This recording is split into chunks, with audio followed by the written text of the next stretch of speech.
Fit in 10 Nation, it is day 40 of the Fit in 10 Challenge, and once again, I'm getting this video off late tonight. So I'm going to try to make this short and sweet. Firstly, though, I want to make an announcement. This is the announcement that I keep forgetting to mention, and that is that I have an early bird for the Spring Fit in 10 Challenge. Of course, you guys are doing the winter one, so the spring one will start exactly 2 weeks after the winter one ends, the one that you guys are in. So if you are interested, I'm going to run the early bird up until the end of this week. So that is till Sunday evening at 11:59, and you will get $100 off if you want to join. Okay, so I've actually had the early bird running for like a week and a half now. And I meant to tell you guys. So if you're interested, let me know and we'll put you in it, okay? All right. Let's get right into some questions here or comments. All right, this person says something I can improve on is getting more sleep, which is not very often the case as we have little ones that rarely allow us to get 4 hours of uninterrupted sleep. This last family day, long weekend, I managed to sleep a lot more by going to bed as early as possible. I found it made a great difference, not only did I feel more rested, but also my body looked leaner and better. Yes. If you sleep enough, your body's going to be less inflamed. It's going to hold less water. It's going to chew through more fat. It's going to help regulate more hormones. There's actually somebody that I following this guy a lot recently. His name's Dr. Peter Attia. He's now sort of he's at the forefront of longevity research. And, he was talking the other night about how when he was in medical school, he was sleeping like 3 hours a night. And as a result, his testosterone levels drastically decreased to the point where, in his words, they were at literally a level that a 13-year-old girl would have. And as soon as he started to sleep at least 6 hours a night, his testosterone levels tripled. So, and we're just talking, that's just one example of, the effects of sleep. But, when it comes to things like prevention of neurological degeneration, when it comes to things like regulation of hormones, whether it's, growth hormone or testosterone or estrogen, whether it's actually even going outside of that, just the regulation of the hypothalamus pituitary adrenal axes, which regulates, I think, at least 60 hormones. So important. And sleep, even of itself, even if you think you're getting enough sleep, it actually makes a difference on when you sleep. So 8 hours of sleep, even if it's uninterrupted, like going to bed at 9 and waking up at 5 is not the same as going to bed at 12 and waking up at 8 in the morning. So, because that still affects your circadian rhythm if you go to bed at a different time. So, something to think about. But even your memory, right? Your memory will become affected if you don't sleep. There's a whole host of things. But for me personally, physically, I just don't feel the same. I notice a huge difference in the amount of inflammation.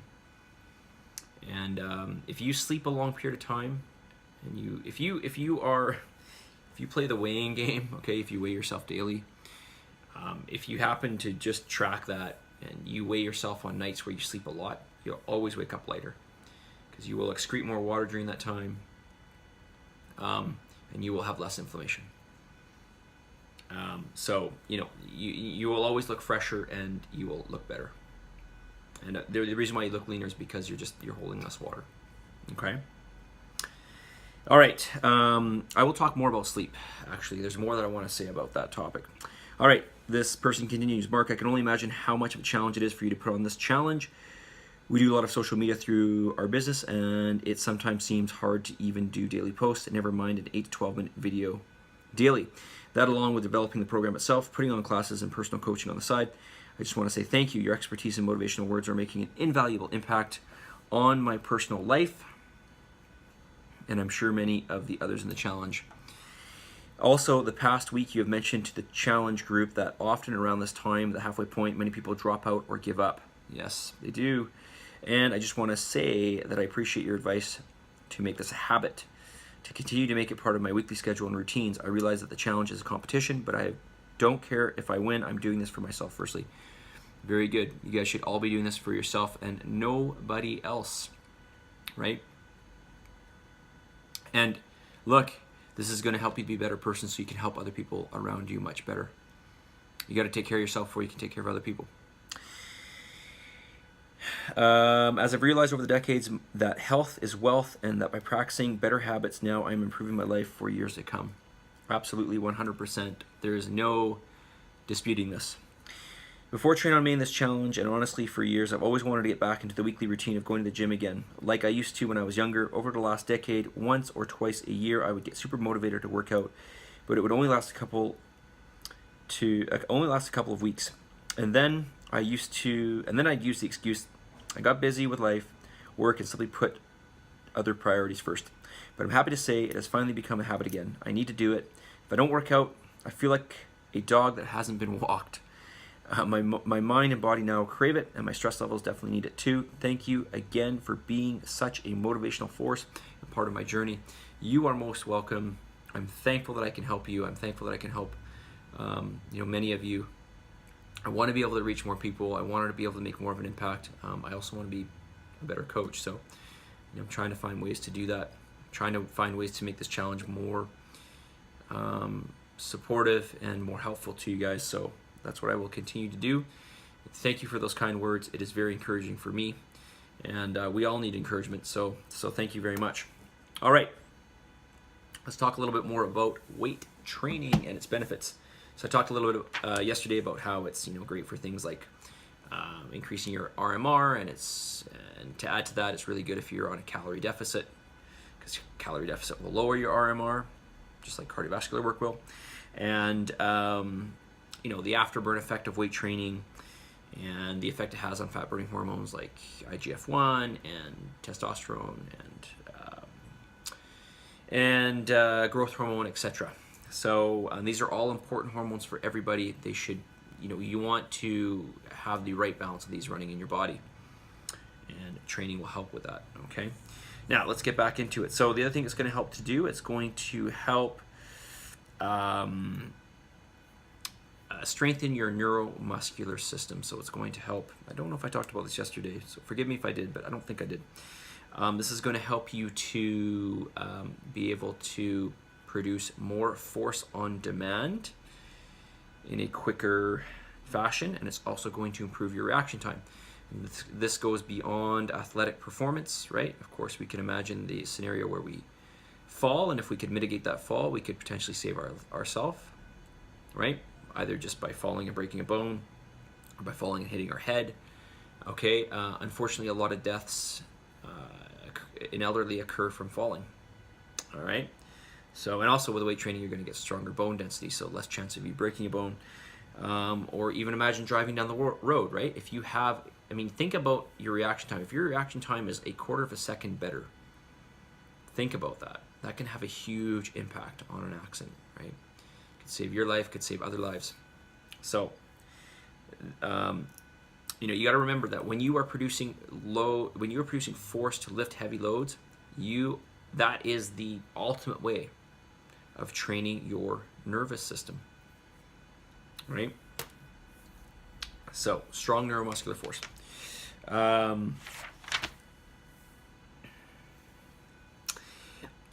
Also, weight training basically helps.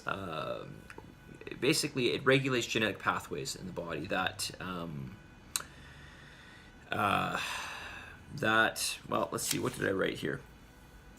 That prevent aging, that rebuild damaged muscle tissues, that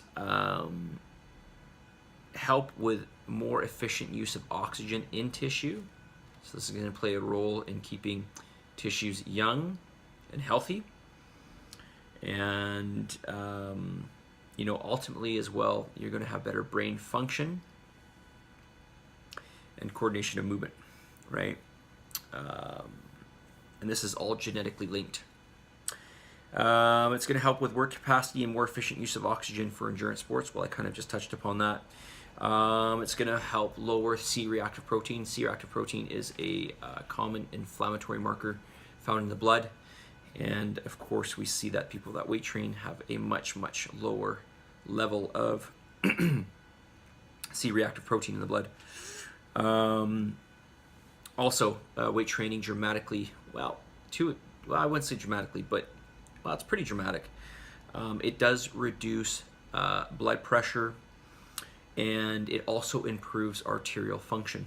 Okay, so arterial function being like the elasticity of it keeps the integrity of the elasticity of the excuse me, the elastic nature of the arteries. I'm not going to do videos late at night anymore because I can tell this is just not, I'm not 100% here. So anyways, think about improving your blood pressure, but not just your blood pressure, but although it will do that, it improves your arterial function, okay, which is, just as important, if not more important, okay. All right, so there's still some more points I will mention. I'll talk about that the next day, and this is already 11 minutes. Holy shit. Okay. All right, message of the day. Here we go. I love this one, actually. Change the way you look at things, and the things you look at change. So change the way you look at things, and the things you look at change. So perspective. It's all about perspective. I think I told you the story about my one client who was going to miss a challenge because she missed the puzzle of putting her diet together on a daily basis. Thought that was really, really cool. Never heard anybody say that. Most people just get annoyed with the amount they have to eat and all of the calculations. She loved it. It was like a puzzle to her.